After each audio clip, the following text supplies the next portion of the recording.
Bom, vamos lá, gente. Começando no horário, eu vou passar a palavra ao José Adolfo, diretor do CIESP, para boas-vindas a todos.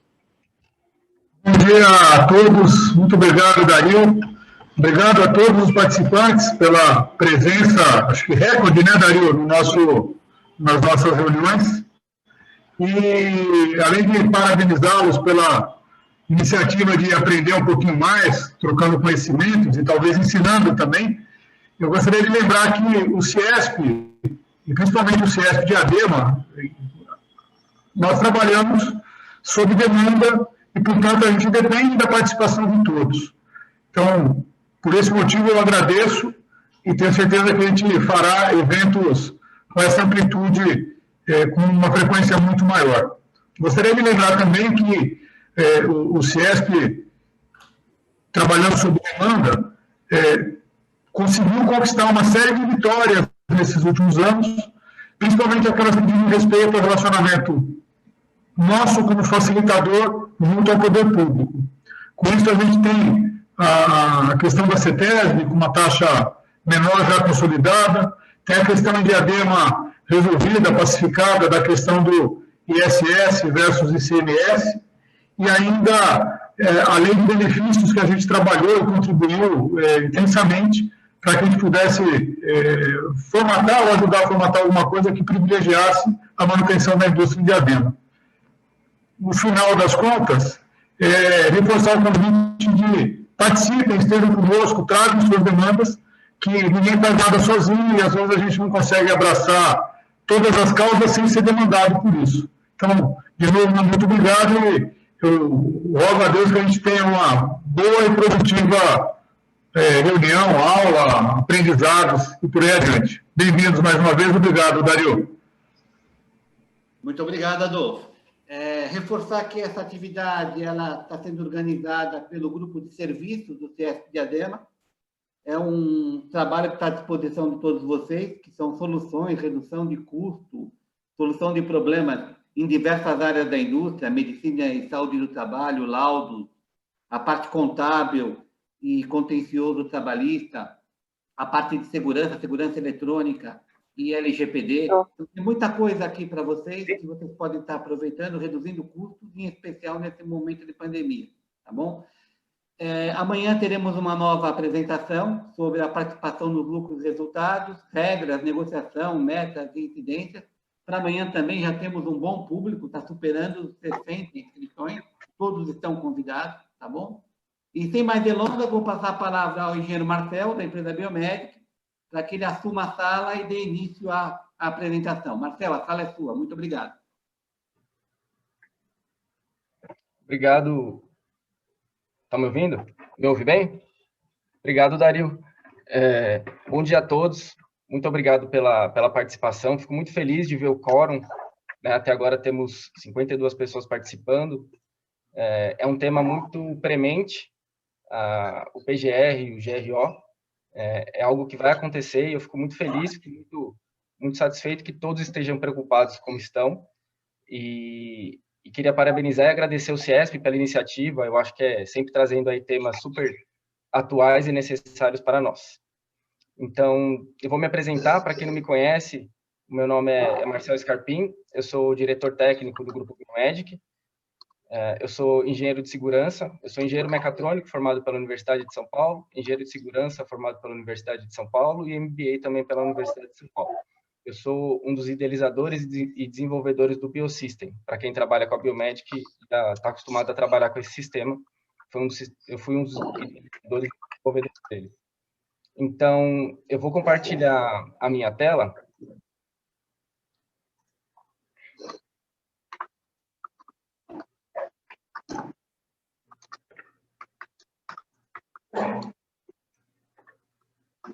Estão vendo bem?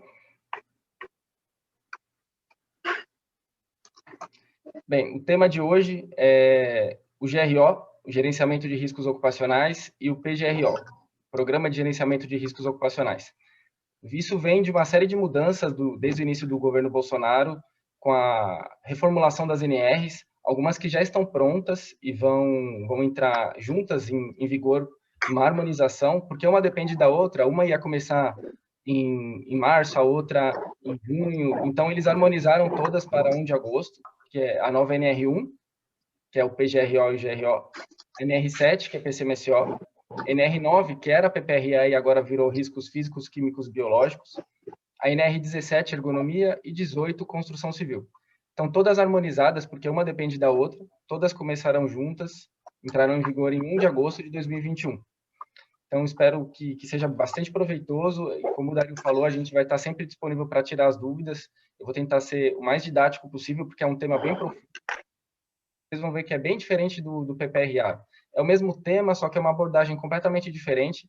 Ela é permeada do início ao fim por requisitos de sistema de gestão de qualidade. Então, quem já está acostumado a trabalhar com qualidade vai ver que é um mini sistema de gestão de qualidade.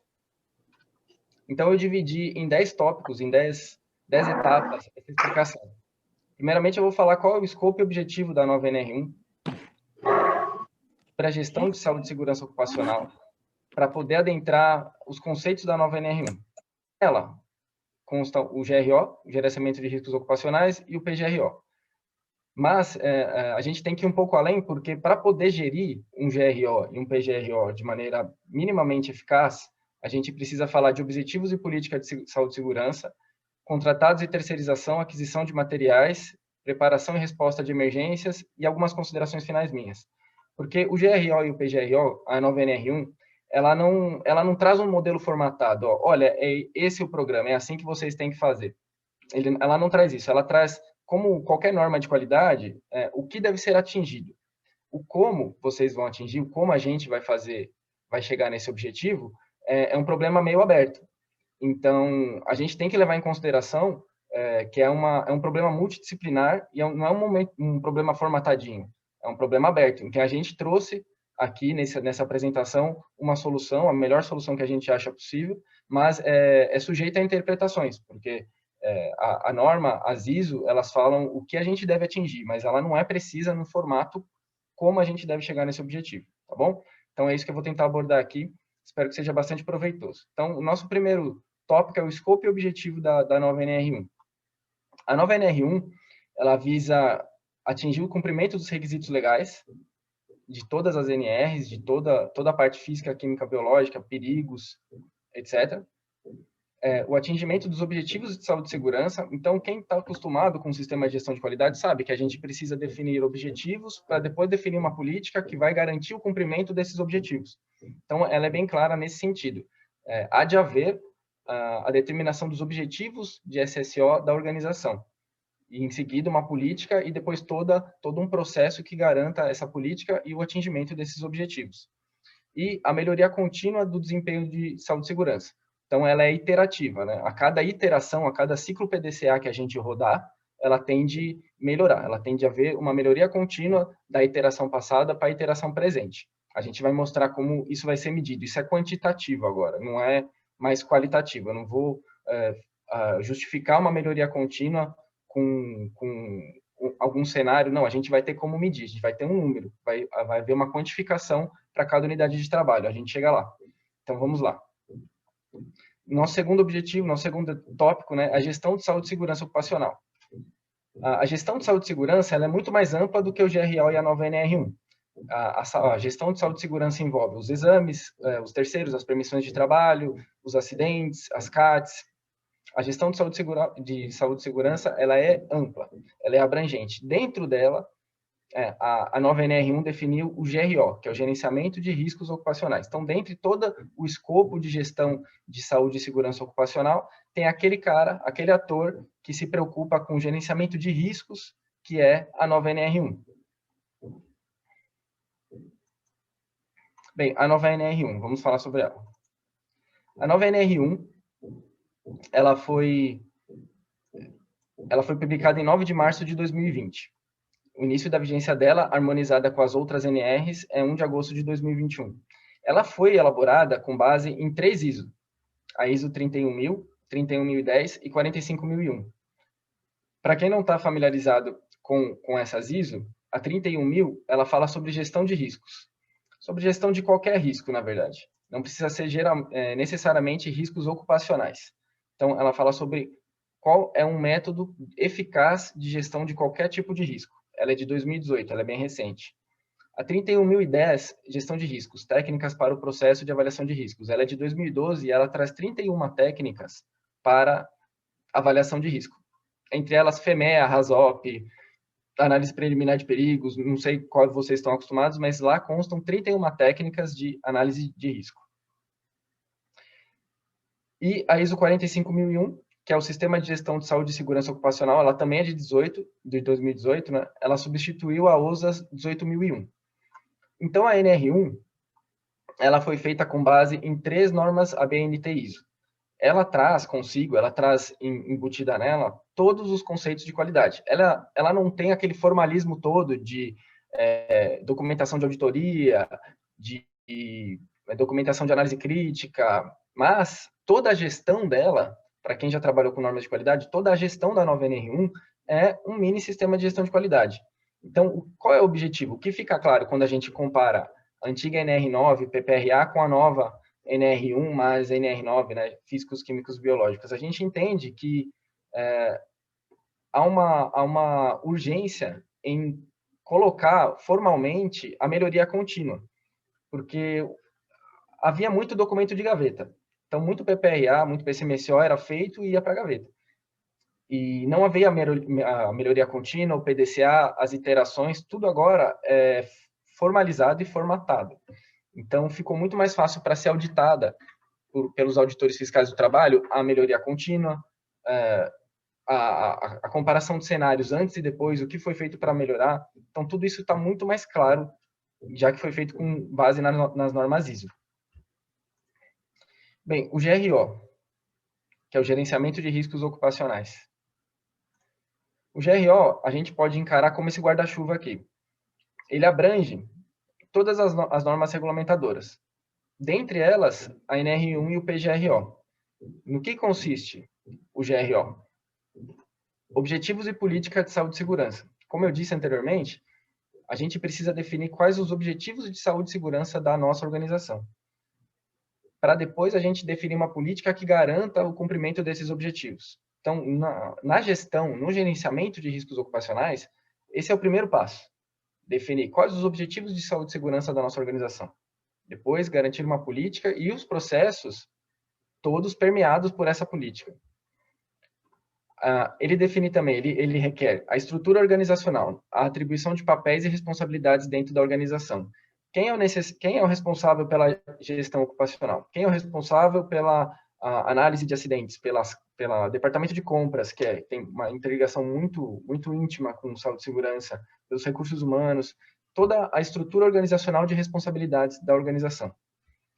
Ele assegura a participação dos trabalhadores. As entrevistas de campo com os trabalhadores, os checklists, a divulgação dos programas dos riscos para os trabalhadores e o feedback deles para o Departamento de Saúde e Segurança. A comunicação e formação, tanto dos trabalhadores quanto dos responsáveis pela saúde e segurança da organização. Então, a formação ela vai ser muito importante. A capacitação dos profissionais, tanto de campo, tanto do operacional, dos trabalhadores, com o que for levantado nos levantamentos de risco, assim como dos profissionais que vão fazer a gestão do GRO e do PGRO. A capacitação ela vai ser muito necessária, porque, como um programa de gestão de qualidade, tende a haver iterações e o ciclo PDCA tende a acontecer. Eu vou abordar isso em mais detalhes daqui a pouco. A identificação dos perigos e riscos. Aqui pode causar estranheza falar de perigos e riscos. No PPRA, tinham riscos físicos, riscos químicos, riscos biológicos. Eu acho que todo mundo está familiarizado com isso. Mas existe uma nomenclatura nova agora e uma diferenciação bem clara. Então, ela vem do inglês hazard, que foi traduzido como perigo. Então, o físico, o químico, o ruído, o acidente, eles são perigos. Marcelo, qual é a diferença entre perigo e risco? Perigo é o agente, o ruído. O acidente, aquele agente químico, um etanol, um butanol, um álcool isopropílico, esses são os perigos. Por que perigo, não risco mais? Porque para cada perigo, a gente vai ter que avaliar um nível de risco.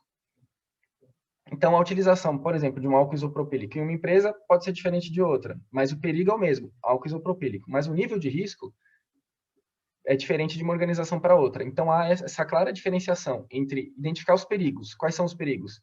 Acidente, álcool isopropílico, ruído, queimadura, esses são os perigos. Mas qual o nível de risco de cada perigo? Isso também é detalhado agora no PGRO, diferentemente do PPRA, que não tinha essa nomenclatura e essa diferenciação. Então, a gente vai falar isso em detalhes também. Após a identificação dos perigos e riscos, a determinação da avaliação do risco. É aquilo que eu falei. Qual é o nível de risco? Ele é alto, ele é médio, ele é baixo, ele é crítico? Qual é a probabilidade, qual a severidade, qual a incerteza dessa medição? Tudo isso tem que ser determinado antes de chegarmos em um nível de risco. A prevenção e controle dos riscos também é parte do gerenciamento de riscos ocupacionais. Então, se eu determinei quais são os perigos, avaliei os riscos, eu tenho de prevenir e controlar, né? Eu quero conhecer para eu, posteriormente, poder prevenir e controlar. Então, quanto mais eu conhecer o meu processo, quanto mais eu for a fundo nos meus perigos e riscos, melhor eu consigo controlá-los. Após eu determinar quais são os controles, eu preciso fazer uma avaliação de desempenho. Esse controle está sendo eficaz? Esse controle está correto? Ele está adequado àquele nível de risco? Como a gente determina isso? A gente determina com avaliação de desempenho, fazendo as medições, vendo o resultado dos exames dos colaboradores, se não está dando alterado, se realmente a gente teve a baixa esperada, o controle esperado. É dessa forma que a gente tem que fazer a avaliação de desempenho. Isso tudo é parte do GRO. E a documentação, todos os registros, tudo registrado. Então, quem trabalhar com o Biosystem, que é a ferramenta da Biomedic, tudo vai ficar online. A gente vai ter tudo em nuvem, como a gente sempre teve e sempre tem, que é a nossa política. A gente gosta o máximo possível dentro do que a lei permite ser paper free, sem papel. Mas tem registros que a gente tem que guardar por 20 anos assinado, mas o máximo possível que a lei permite, a gente tenta ser paper free, para ter tudo online, tudo à mão. Bem, esse breve início, esse contexto do escopo e objetivo da NR1, da gestão de saúde e segurança, da própria NR1 e do gerenciamento de riscos ocupacionais, esse é o contexto do PGRO. Esse é o contexto do PGR ou PGRO, que a gente vai tentar abordar agora em mais detalhes. Então, o que é o PGRO? O que é o Programa de Gerenciamento de Riscos? Então, enquanto é possível definir o gerenciamento de risco como processo de gerenciamento de riscos, o PGR é uma das formas como ele se concretiza. Ou seja, todos aqueles conceitos do GRO, o PGR é a operacionalização deles, são os processos. Como que ele vai acontecer? Então, ele pode ser dividido na identificação dos perigos, na avaliação dos riscos e dos controles dos riscos. Então, na identificação dos perigos, a gente vai identificar quais são os perigos da organização. Tem um ruído, tem um risco de acidente, queimadura, radiação ionizante. Depois a gente vai avaliar, em seguida, qual é o nível desses riscos e classificá-los em críticos, altos, médios, baixos ou irrelevantes. Então, para cada perigo, tem de haver uma avaliação, chegar num valor para poder classificá-lo. Eu vou mostrar essa metodologia daqui a pouco. Depois de conhecer e classificar, eu vou controlar, que é o controle de riscos. Seleção de medidas de prevenção, a implementação, o acompanhamento do desempenho, mas o PCMSO e os exames é uma forma de medição de desempenho, análise de acidentes e preparação para emergências. Então, vamos detalhar o PGR. Ele pode ser definido, então, no inventário de riscos. Dentro do inventário de riscos constam os perigos, a análise de risco e o nível dos riscos. E o plano de ação. Cada giro desse é um ciclo PDCA. Então, não é um documento... não pode mais ser um documento de gaveta, como ainda tem muito no mercado. Durante um ano, durante 12 meses, vão existir uma infinidade de planos de ação. Assim que foi feito, identificado um novo risco, foi feito um estudo aprofundado, foi aumentado o nível de entendimento, a gente tem de refazer o inventário de riscos e o plano de ação. Há uma interação íntima entre o PCMSO e o inventário de riscos. Então, do inventário de riscos, a gente vai determinar o quê? Os exames, para medir, para avaliar se aquelas proteções, se aqueles riscos estão sendo controlados. Mas, havendo alteração nos exames, havendo algum tipo de bandeira vermelha levantada no PCMSO, o inventário de riscos tem de ser reavaliado. Assim como o plano de ação. O plano de ação tem de ser reavaliado sempre que o inventário de riscos trouxer alguma novidade. É uma via de mão dupla. Então, o inventário de riscos muda o plano de ação e o plano de ação muda o inventário de riscos. Então, o PGR ele pode ser, uma análise aprofundada, dividida em 8 etapas. Primeira, os perigos, a análise de risco, o inventário de riscos, que é uma grande etapa do PGRO, o controle dos riscos, fluxograma do PGR, a gestão dos riscos, plano de ação. Esses dois estão com asterisco porque para chegar no inventário de riscos eu preciso das etapas anteriores, para chegar no plano de ação eu também preciso dessas etapas anteriores. E a consolidação do PGR. Então vamos falar rapidamente dos perigos. Perigo é uma fonte com potencial para causar lesões e problemas à saúde. Isso vem da 45.001. Então vamos falar do PPRA, que é uma coisa que hoje é familiar para nós. Ele contém os riscos físicos, químicos e biológicos, que hoje são os perigos físicos, químicos e biológicos. Para o PGR, a gente tem de avaliar os perigos de acidente, ergonômicos, psicossociais, biomecânicos e os perigosos. Então, a gente tem de juntar todos os perigos possíveis. Talvez esse perigosos aqui seja uma novidade que esteja causando alguma estranheza. Então, um exemplo bem didático desse daqui. Imagina um frentista que faz turno noturno.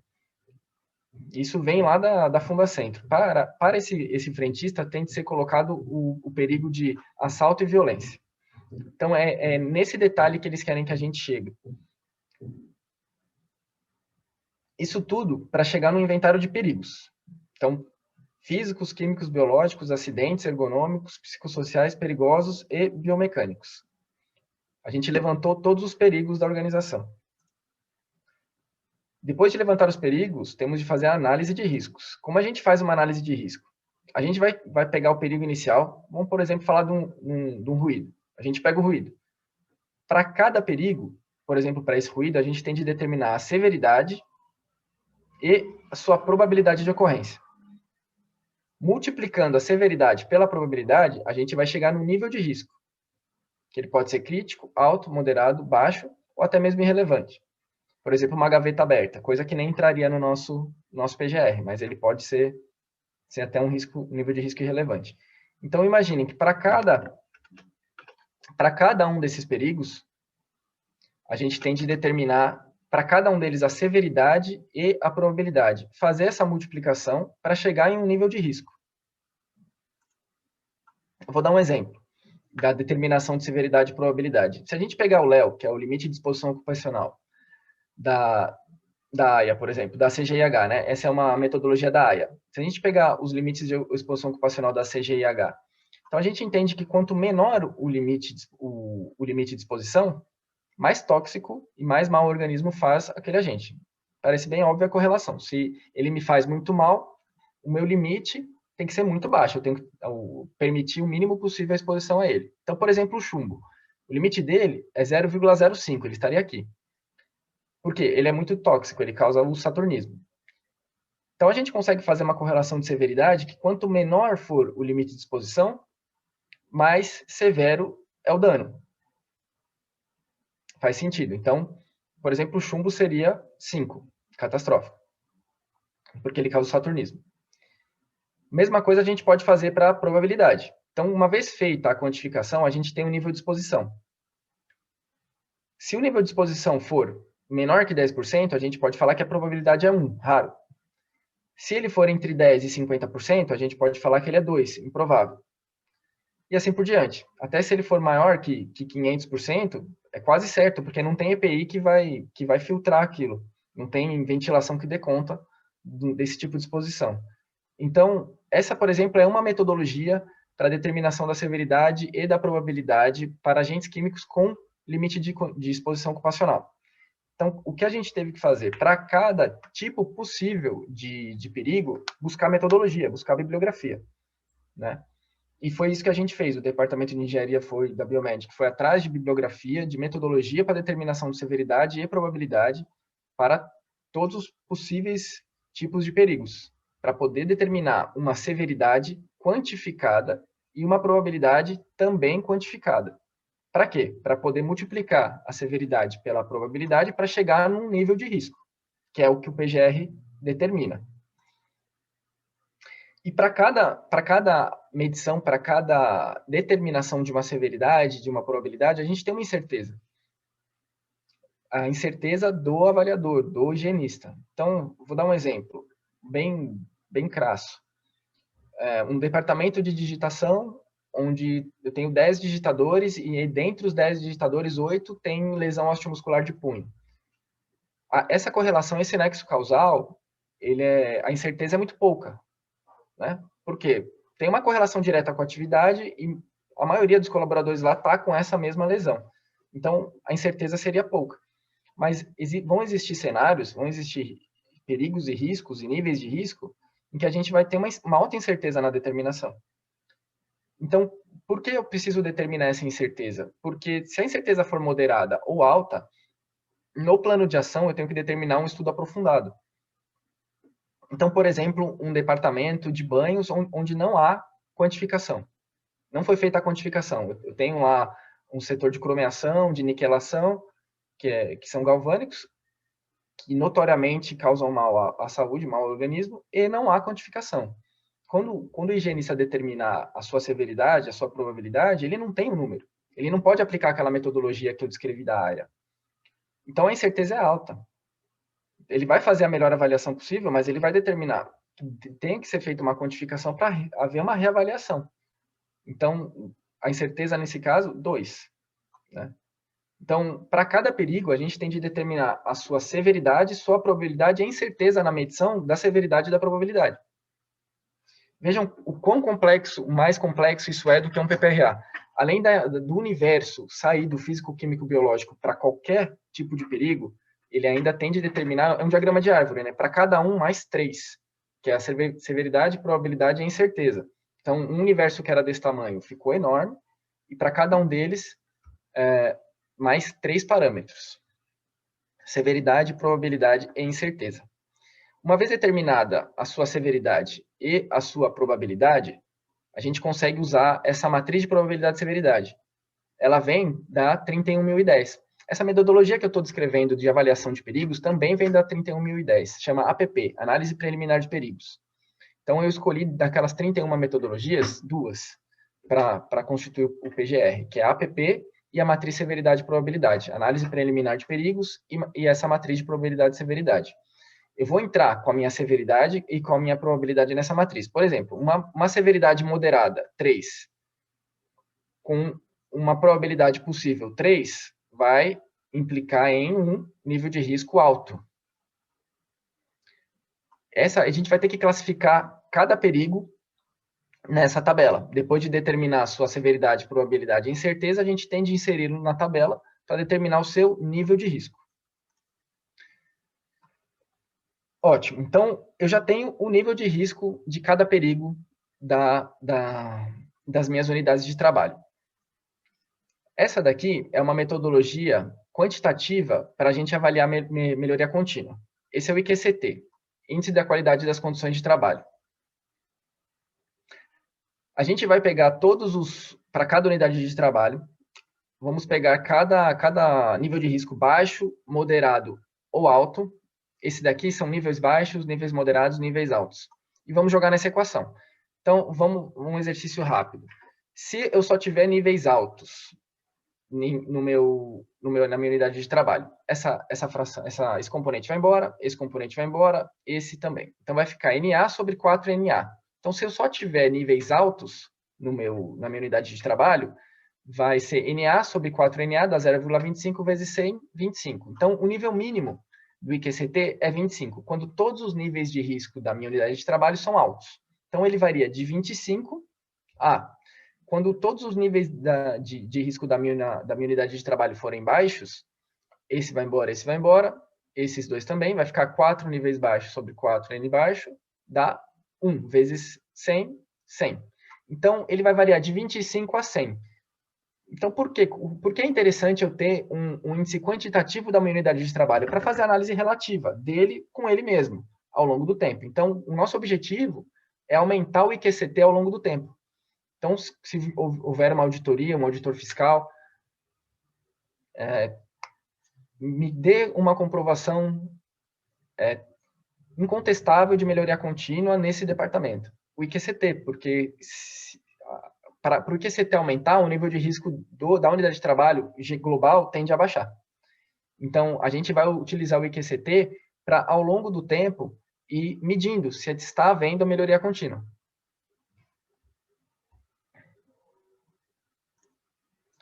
Bem, uma vez feito o levantamento dos perigos e a análise de riscos, chegamos no inventário de riscos. Essa é a carinha do inventário de riscos.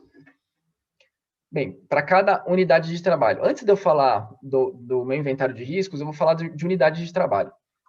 Quem estava acostumado até agora a trabalhar com GHE ou GES, grupo de exposição similar ou grupo de homogêneo de exposição, para o PGR não vai funcionar.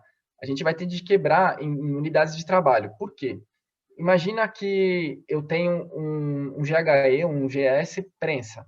Só que cada prensa foi comprada uma na década de 80, a outra é recente, de 5 anos atrás, uma tem proteção, a outra não tem. Os perigos não são os mesmos. Por quê? Entrou risco de acidente, ergonômico. Se fosse físico, químico e biológico, era homogêneo. Era similar, né? Homogêneo não é. Era similar. Mas com o advento dos perigos mecânicos, acidente, ergonômicos, cada máquina é diferente da outra. Então, no limite, vai ter de ser determinada uma unidade de trabalho para cada máquina, porque os riscos e os perigos ergonômicos e de acidente vão variar de uma para outra. Então, além de eu agregar um número muito maior de perigos, ter de determinar para cada um deles severidade, probabilidade e incerteza, inserir na matriz, eu ainda vou ter de quebrar os departamentos por unidade de trabalho, ou seja, no limite vai ser praticamente por cada máquina, senão não vai dar para uniformizar.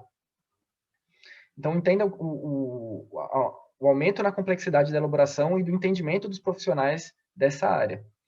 Bem, então, para cada unidade de trabalho, a gente vai determinar qual é a população exposta e vamos determinar, esse é o inventário de riscos.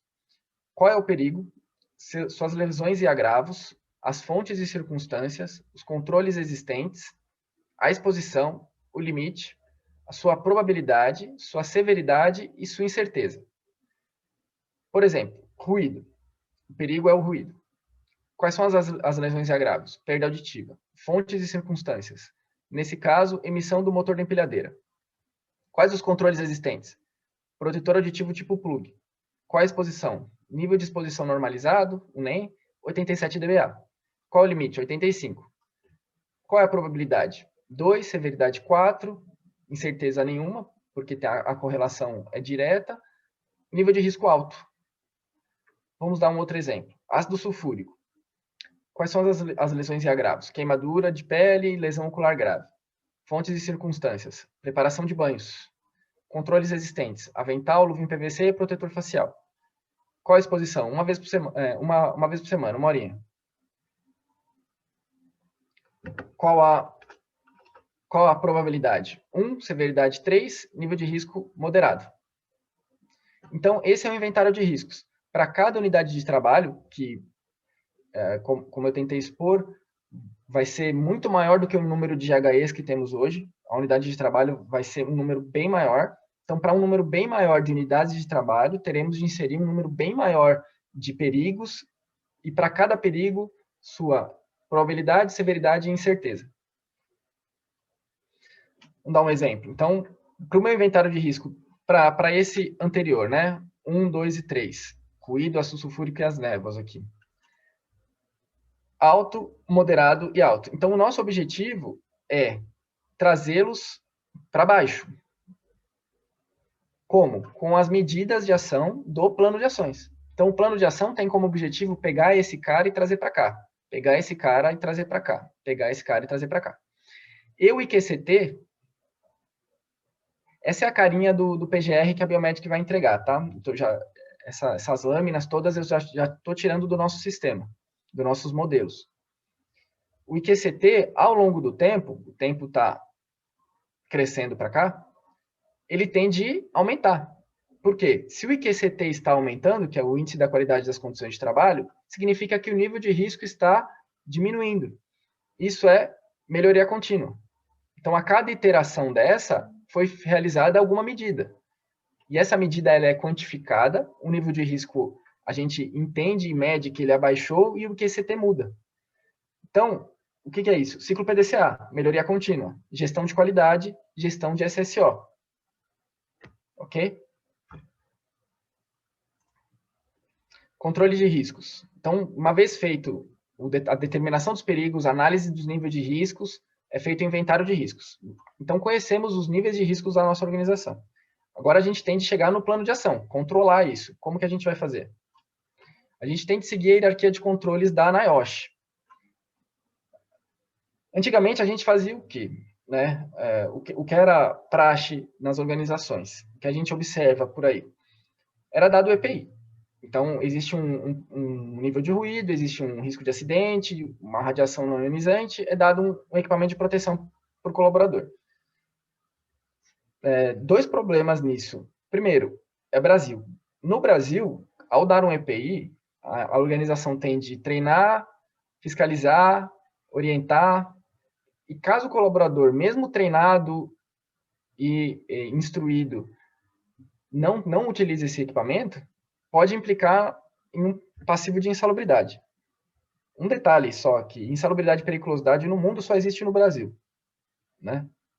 É algo que, na minha concepção de higienista de prevenção, não faz o menor sentido existir. Nem insalubridade, nem periculosidade. Só existe no nosso país. Então, o colaborador, ele é tratado como uma pessoa que você tem de pegar pela mão. Então, mesmo se eu te dei, treinei, instruí, ensinei, se ele escolher não usar, a responsabilidade é da empresa. Então, temos esse problema. O segundo problema é agora com o PGR, tem de ser provado que foi tentada, para chegar no EPI aqui, que é lá embaixo, lá na base da pirâmide, tem de ser provado que se tentou as etapas anteriores. Então, qual é a minha primeira ação? O que eu primeiro tenho que tentar fazer? Eliminar. Remover fisicamente o perigo. Por exemplo, uma automação. Então, imagina uma linha que um colaborador tem de pegar uma peça de 20 quilos e levar de uma esteira para um tonel. Então, automação, uma esteira, uma talha, qualquer tipo de automação, eliminaria esse perigo e, consequentemente, esse risco. Não sendo possível eliminar, tem de se tentar substituir o perigo. Como? Por exemplo, uma tinta base solvente por uma tinta base água. Então, existe uma tinta na produção, ela é base solvente, há no mercado um equivalente de uma tinta base água. Antes de dar um EPI para o colaborador não ficar exposto ou protegê-lo do solvente, tem de se tentar substituir o solvente a tinta base solvente para base água. Não sendo possível, tem de se tentar controles de engenharia, isolar as pessoas do perigo. Por exemplo, enclausurar a fonte de ruído. Existe uma máquina que está causando muito ruído, eu não consigo eliminar, eu não consigo substituir, porque é uma máquina cara, eu preciso daquela máquina. Antes de eu dar o EPI, eu tenho que tentar enclausurá-la, diminuir o nível de ruído na fonte. E existem empresas especializadas nisso. Não sendo possível, controles administrativos. Por exemplo, alterar a forma de trabalho dos colaboradores, limitando o número de colaboradores expostos à área de risco. Então, imagina uma recarga de LP de empilhadeira, onde eu tenho 20 colaboradores, os 20 estão expostos a essa recarga. Não, você vai treinar 3 ou 4, fazer uma área de risco, delimitar acesso, controle de entrada. Eu fiz um controle administrativo, eu reduzi de 20 expostos para 3. Se nada disso for possível, isso tem de ser provado. Aí sim, cabe-se o EPI. Então, o auditor fiscal pode vir e cobrar. Você tentou eliminar, substituir, controle de engenharia, controles administrativos, antes de dar o EPI. E é isso que vai constar nos planos de ação. Veja, isso é um sistema de gestão de qualidade, isso é um programa de qualidade. Né? Ainda sobre controle de riscos, Antonson diz que para sair de uma situação sem controle, para chegar numa situação com controle eficaz, existem essas etapas aqui. Então, eu vou tentar passar rapidamente para controlar o nosso tempo aqui, não passar de 1 hora. Primeira etapa é saber qual é o problema. Então, que problema que eu tenho para eu poder controlar? E nisso, o PPRA sempre trouxe, esses são os problemas, o PGR vai trazer, esses são os perigos, esses são os riscos. A segunda etapa é aceitar o problema. E é daqui que a gente geralmente não vê passar. Quando é um programa que vai para a gaveta, a organização não internaliza que existe aquela questão. Ela não passa desse segundo degrau. Legal, eu tenho esse problema. Eu tenho um agente aqui acima do limite e o que eu posso fazer a respeito? Não é só uma informação que está em um papel agora. O que eu vou fazer a respeito disso? Então, a organização, a alta direção aceitou. Isso tem de vir da alta direção. Uma vez que eu aceitei que eu tenho um problema, vamos conhecer a causa. Eu tenho um agente de uma exposição muito alta e vem daquele banho de cromeação, por exemplo. O parceiro de vocês, no caso a Biomedic, vai prover as possíveis soluções. Tá? Existe ventilação geral diluidora, ventilação local exaustora, existe a substituição, existe o enclausuramento, existe diversas soluções. A organização, dentro dos seus recursos, vai aceitar a melhor solução dentro dos seus recursos técnicos, financeiros, humanos, vai aceitar a melhor solução, conhecer um fornecedor, ser capaz de financiar, implementar e avaliar. O que seria avaliar? Requantificar aquele mesmo local para ver se a medida teve eficácia. Então, dessa forma, e é isso que vai constar no nosso PGR, é isso que vai constar na assessoria da Biomedic, é assim que sai de uma situação sem controle para uma situação com controle eficaz. Veja, nada disso consta na NR1. Essa é uma revisão bibliográfica nossa. Ele só diz que deve-se ter uma situação com controle eficaz. Agora, como cada organização, cada consultor, cada prestador de serviço vai chegar nisso, depende da sua revisão bibliográfica, da sua capacidade técnica. Na minha revisão bibliográfica, eu achei que essa é a forma mais detalhada para a gente tentar entender um problema e chegar em uma situação com controle eficaz. É isso que vai constar no nosso PGR. Com base em tudo isso que eu já falei até agora, eu fui capaz de montar um fluxograma bem simples para a gente entender o que é o PGR. Então, o fluxograma é uma sequência de diagramas com etapas. Um losango é uma pergunta e um quadrado é um processo, tá bom? Então, a gente começa aqui. Qual a primeira etapa? Identificação de perigos, análise preliminar de perigos. Então, eu preciso primeiro, na minha organização, identificar todos os perigos. Em seguida, fazer análise de riscos de severidade e probabilidade. Próximo passo é colocar na matriz de probabilidade de consequência, aquela matriz de severidade e probabilidade, para ver se é crítico, alto, médio ou baixo o nível de risco. A gente pode chegar em 4 resultados. O crítico, que é inaceitável, baixo, médio ou alto, ou irrelevante. Vamos começar pelo irrelevante. Se for irrelevante, por exemplo, uma gaveta aberta. Eu não vou fazer uma gestão de uma gaveta aberta. Eu vou fechar a gaveta. Então, você pega, encosta, não precisa entrar no PGR isso. Rever se houver mudanças, enfim, né? Fecha a gaveta, acabou. Se for inaceitável, por exemplo, um agente tóxico com um nível de exposição 500 vezes o limite. Por exemplo, um banho de galvanoplastia em que o limite de exposição é 10 e o resultado foi 5.000. Isso acontece mais do que a gente imagina. É um nível de risco inaceitável, porque nenhum EPI é capaz de filtrar aquilo. Nenhum EPI resolve aquilo. Então, isso não pode entrar no PGR. Isso não pode entrar no inventário de riscos do PGR. Por quê? Isso ia constituir dolo da organização. Se a organização coloca no plano de ação dela e ela internaliza um risco inaceitável, isso constitui dolo. O que isso significa? Intenção de causar lesão ao colaborador. Que ela sabe que aquilo é irremediável e mesmo assim ela continua ciente do fato, expondo o colaborador àquela situação. Então, o que eles dizem nessa situação? Interdição da atividade, ações de engenharia, reavaliação, para chegar num nível pelo menos alto, em que é possível fazer a gestão. Então, se for inaceitável, adoções imediatas de controle.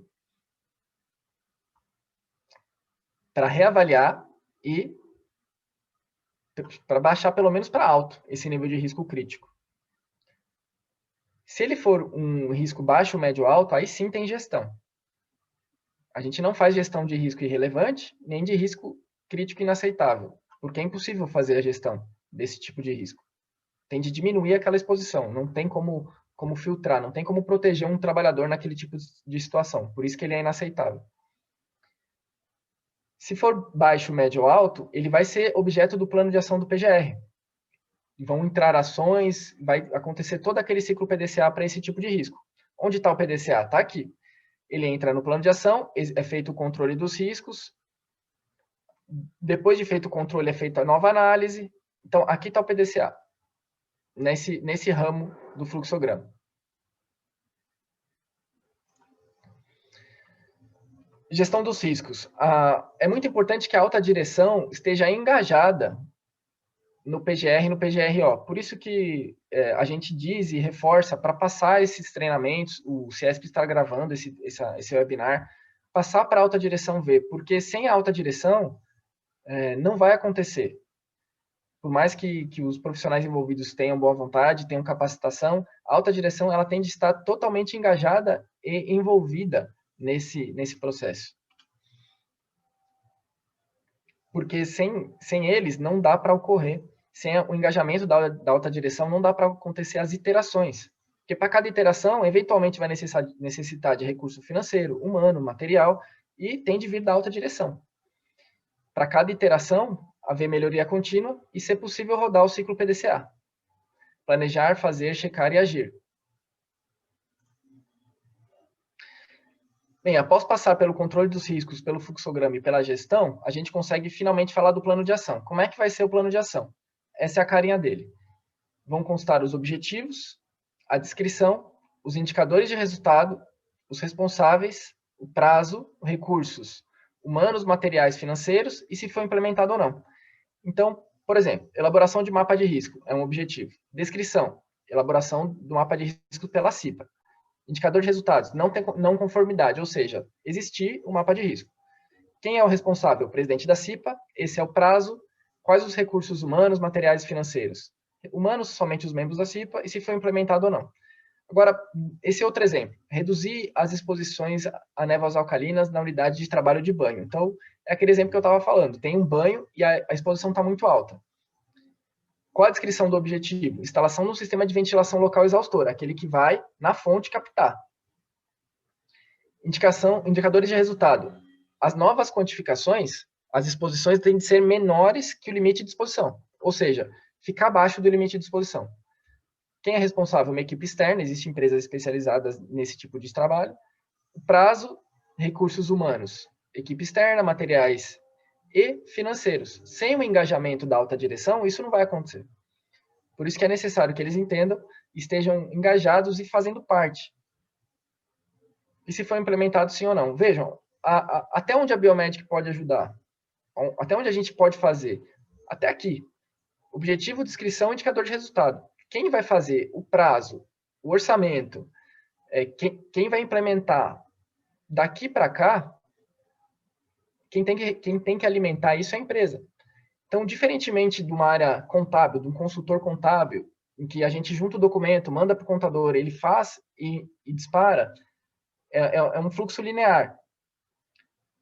A saúde e segurança é um fluxo circular, porque a gente pode fazer o melhor possível como consultoria.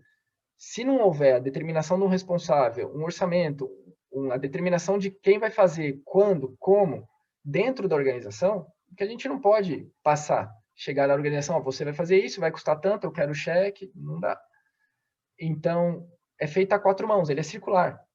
Por isso que no nosso sistema, no Biosystem, daqui para cá, quem vai preencher é o gestor de saúde e segurança. Para cada etapa dessa, vão ser preenchidos os responsáveis, os prazos, os recursos, se foi implementado. Mas quem tem de fazer isso não é um consultor externo, é a própria organização. E por isso que eu reforço, eu volto a dizer novamente, a capacitação da pessoa responsável pela gestão de saúde e segurança em uma empresa, ela é muito necessária. Ela tem de entender minimamente dos requisitos de qualidade, do conteúdo dessa apresentação que eu estou mostrando. Não dá para ter mais aquele documento de gaveta. E agora o PGR consolidado, em forma de diagrama gráfico visual, que eu acho que fica bem fácil da gente mostrar o que é o PGR. A gente parte do PPRA. que é algo conhecido, que tinham os riscos, né, que agora são perigos físicos, químicos e biológicos, a gente vai acrescentar os perigos de acidente, ergonômicos, psicossociais, biomecânicos e perigosos. A gente consolidou até agora todos os perigos. Para cada um desses perigos, vamos determinar a probabilidade, severidade e incerteza, para sermos capazes de inseri-los na matriz de severidade e probabilidade, determinando dessa forma o nível de risco: baixo, moderado, alto ou crítico. Tendo o nível de risco, a gente tem o inventário de riscos. Para cada risco, a gente tem de determinar as ações e os objetivos no plano de ação. Objetivos, descrição, indicadores de resultado, responsável, prazo, recursos humanos, materiais, financeiros e se foi implementado sim ou não. Isso é feito a 4 mãos. A organização tem de se mobilizar para fazer girar o PGR, para fazer girar o ciclo PDCA, porque não adianta ter a melhor consultoria, o melhor sistema online, com a melhor revisão bibliográfica, se os objetivos do plano de ação não forem passados adiante, se não girar o PDCA. O IQCT, que é o Índice das Condições de Qualidade de Trabalho, não vai mudar, vai ficar sempre o mesmo, vai ficar bem claro que não está havendo melhoria contínua. Então, tem de ser encarado, o PGR tem de ser encarado como um sistema de gestão de qualidade.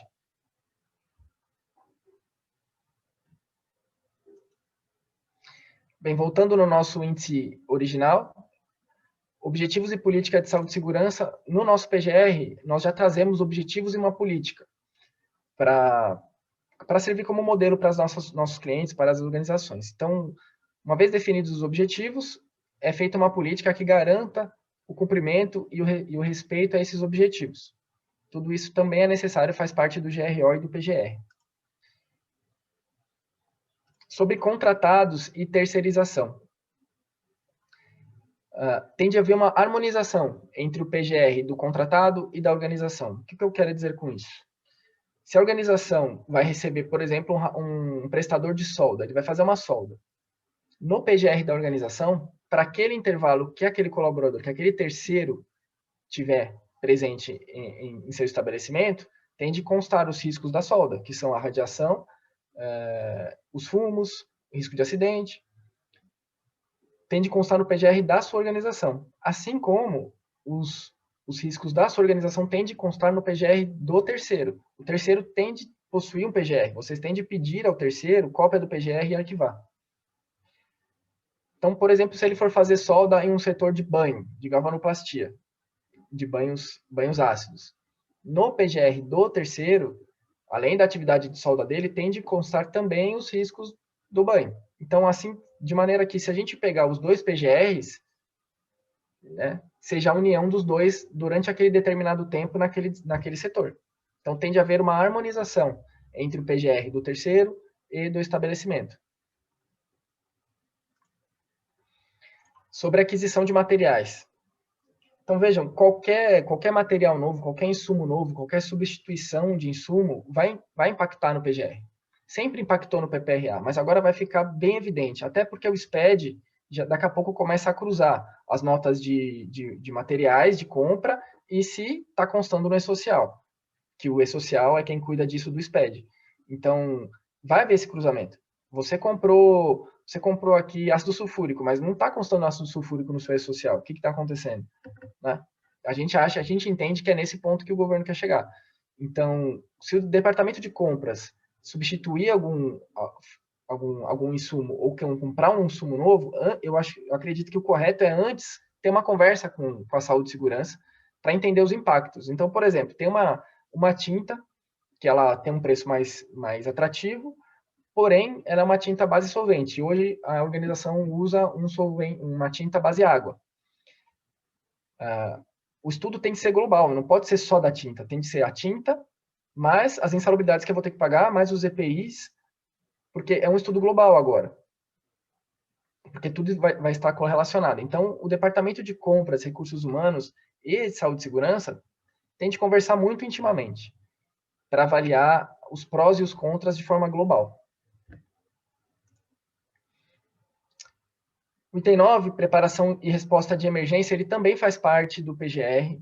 O PGR também preconiza a preparação a respostas de emergência. Então, essas são algumas que eu consegui pensar que deve fazer parte da maioria dos estabelecimentos, das empresas, que é resposta à emergência para incêndio, primeiros socorros, produtos químicos, inflamáveis, vasos de pressão.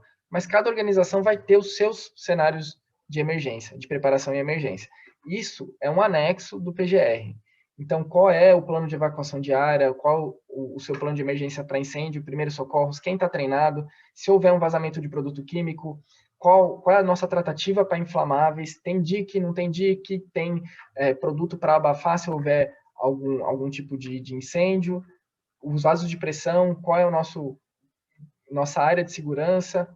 Então, tudo isso é parte do PGR.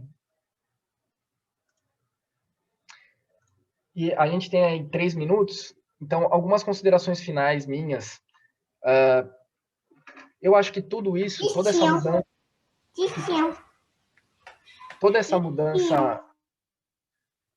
mudança que está havendo na lei, na legislação, com o advento dessas normas regulamentadoras, principalmente com essa do PGR, que é a mudança mais radical, eu acho muito válida e a tempos necessária. Contudo, minha opinião, além de engenheiro de segurança, consultor, eu também sou empresário. E a gente não pode haver uma modernização somente nas exigências e na fiscalização. Tende a haver uma mudança estrutural para a empresa, para as organizações serem capazes de acompanhar essas mudanças. Então, eu acho ótimo. Quer fazer o PGR, quer modernizar a forma, quer tornar a saúde e segurança um sistema de qualidade, eu acho muito bacana. Mas, em contrapartida, a gente precisa de uma reforma política, tributária e fiscal. Porque a gente vai precisar de recurso para atender tudo isso. Então, não pode haver uma mudança, uma modernização só na exigência, mas na estrutura não tem modernização, não tem facilitante, é só uma obrigação acima de outra obrigação que já existia. Então, o meu modo de pensar é muito válido, muito bacana, mas eu acho que a modernização tem que ser sistêmica, inteira. Uma reforma política para diminuir o gasto do governo, para poder arrecadar menos, para a gente poder pagar menos e ter recursos para cumprir isso. Essa é a minha opinião. E queria terminar deixando uma frase da Modaran, lá de 2009. A gestão de riscos é uma empreitada do ser humano, e um sistema de gestão de riscos será tão bom quanto são as pessoas que o manejam. Resumindo, capacitação. Vocês que são os responsáveis, ou os gerentes, diretores responsáveis pela saúde e segurança, o pessoal vai ter que ter capacitação para poder girar isso, porque não adianta ter a melhor consultoria, o melhor sistema, se internamente isso não for dado sequência, isso não for tratado, isso não for gerido. Então, quão melhor será seu sistema de gestão de saúde e segurança, quão melhor capacitados estiverem seus trabalhadores, seus funcionários, seus colaboradores. Tá ok? Essa é a bibliografia, quem quiser se aprofundar em algum tema, essa foi a bibliografia que eu utilizei para elaborar essa apresentação. Esse é o meu e-mail particular, marcelo@biomedic.com.br. Esse é o e-mail do comercial. Se alguém tiver algum contato direto comigo, né, pode mandar um e-mail para o CIESP, o Dario vai me retransmitir, mas se tiver alguma questão também que quiser tratar direto comigo, eu estou à disposição. Tá ok? Obrigado, Marcelo. As atividades do CIESP sempre têm um algo a mais. Esse material vai estar disponível no site, no Facebook, no LinkedIn do CIESP para todos. Da mesma forma, o link para a gravação dessa teleconferência. Né? Marcelo, nós temos 3 perguntas que eu gostaria que você fizesse uma síntese muito rápida, que seria como é que funciona esse PGR no home office? Qual é a ligação dele com o PCMSO? E qual que é a validade de um PGR? Você tenta sintetizar isso para nós, por favor? Ótimo, elas são bem interdependentes, as perguntas, dá para responder de uma forma só. O PCMSO, ele não vai ser mais feito com base no PPRA, porque não existe mais PPRA a partir de agosto de 2021. É com base no inventário de riscos do PGR que o PCMSO vai ter de ser elaborado. A validade É muito boa essa pergunta, porque a validade do PGR, não existe validade. Ele tem que ser reavaliado minimamente a cada 2 anos, mas quem assina A cada iteração vai ser gerado um novo PGR. Então, imagine que foi gerado um PGR hoje, um plano de ação. Foi realizado um plano de ação, gera-se uma nova versão do PGR. Por quê? Porque é outro cenário, é outro IQCT, são outros riscos, outras medidas, outras avaliações. Então, se nada mudou na organização, o que é muito difícil, não entrou um insumo, não criou-se um departamento, não mudou-se nada, absolutamente nada na organização a cada 2 anos. E quem assina o PGR? Quem assina o PGR é igual ao PPP, que é o diretor da organização. Então, o que o governo quis com isso? Ele quis responsabilizar o dono, o diretor, o sócio proprietário, daquela informação. Assim, de alguma forma você vai ficar ciente. Então, você vai assinar isso daí, junto comigo. Então, eu sou um engenheiro, eu vou assinar o PGR, mas quem tem que assinar? O dono da organização. Não pode ser o RH, não pode ser o contato, tem que ser o diretor, sócio, diretor do contrato social. Então, ele vai assinar. Porque a responsabilidade civil, criminal e trabalhista do que está lá vai ser inteiramente da pessoa física, dona da pessoa jurídica. Tá ok? Obrigado, Marcelo. Só lembrar vocês que o CIESP tem um grupo de recursos humanos que existe desde 1983. A participação é do responsável pelo RH das empresas. Esse grupo hoje tem praticamente 50 indústrias cadastradas, está à disposição de vocês, do associado do CIESP. E lá é o fórum para se debater essas mudanças e se encontrar caminhos.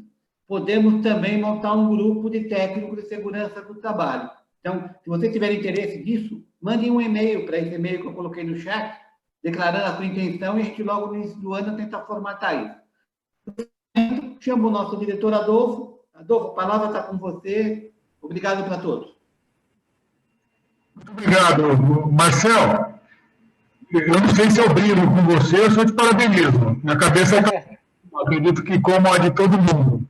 Mas, principalmente, Marcel, em nome do CIESP Diadema, em nome do nosso diretor titular, o senhor Anuar, eu agradeço imensamente o conteúdo que você expôs, a forma como você expôs, que foi realmente bastante didático, certamente nos deixa com uma preocupação, mas particularmente, eu também sou engenheiro de segurança, eu creio que tratar o assunto de saúde e segurança ocupacional nos mesmos moldes ou com similaridade àquilo que a gente faz com o sistema de gestão da qualidade, pode assustar no primeiro momento a gente achando que traz um custo, mas, na verdade, uma ação bem executada, ela acaba, na verdade, diminuindo custos e dando tranquilidade de trabalho para a gente. Mas, de qualquer maneira, o principal é agradecer o conteúdo que você trouxe e a forma didática como você expôs, e faço isso em nome do CIESP Diadema, principalmente na pessoa do nosso diretor titular, o senhor Anuar. Agradeço a todos os participantes também, imagino que todo mundo está com a cabeça cheia de pensamentos, e bora trabalhar, porque a gente tem, que é o objetivo do CIESP, trabalhar para fazer a indústria melhor, mais competitiva, e isso contribui para que a gente alcance esses objetivos. Obrigado a todos, obrigado, Marcel, obrigado, Dario, que todos tenham uma boa tarde, e acho que amanhã a gente tem outro tema interessante também, né, Dario?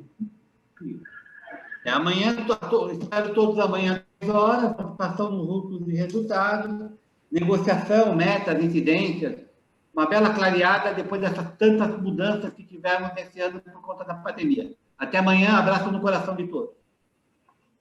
Obrigado, gente. Sucesso para todos.